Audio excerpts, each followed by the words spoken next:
And now we can respond to obedience. We can respond in obedience. And what's amazing about the gospel is that Christ, like we explained last week, the only thing we worry about is sanctification. But Christ did all the work already. And like we read in Ephesians chapter 2, we have been predestined unto good works. He has already set good works aside for us to do. We just have to walk in those steps. And so, if you think of it like a tree, God's already done all the work. He's the one who tilled all the ground. He's the one who watered it. He's the one who did everything that's necessary in order for that plant to grow. We just have to grow and bear fruit. That's what it comes down to. And if you truly are saved, and the gospel you have truly experienced that gospel, and experienced Christ, and learned about Christ, then that fruit will naturally just grow. Amen. That fruit should naturally just come out. And if you have no fruit in your life, I would definitely start to question, how come I have no fruit? Maybe I really don't have the right soil. Maybe I still desire the things of the world. And maybe God hasn't worked in my life yet. And so that's why we're praying for you. We pray for everyone that's like that. And I challenge you again, check yourself. And this is something I try to do every morning. I try to preach the gospel to myself. And I try to tell myself, man, I was a sinner saved by grace, and I deserve hell.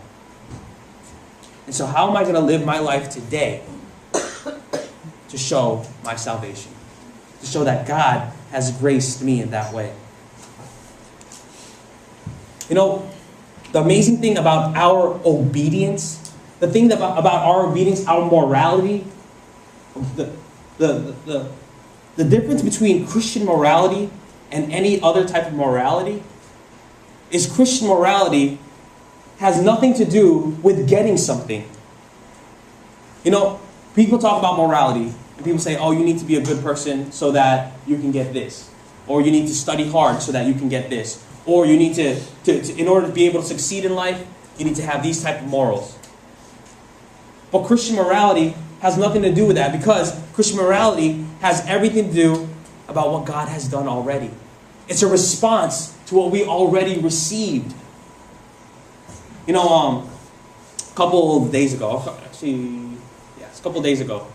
my wife and I, we went to watch Les Miserables, or Les Miserables, I don't know, whatever. And it's amazing. The story is amazing. And my favorite scene, spoiler alert, is in the beginning, you see this guy, the whole story is about this man, Valjean, as I like to call him. And this guy was a slave. He was imprisoned because of an act of crime. He stole a loaf of bread. And the law bear down on him hard. And that's exactly like us. Because we're sinners, the law bears down on us hard. You know, there is no escape from sin. So finally, he works his way, after 19 years, 20 years, he finally becomes free. But he is left with this note that he has to show everyone of how he was a thief. And so no one wants to hire a thief.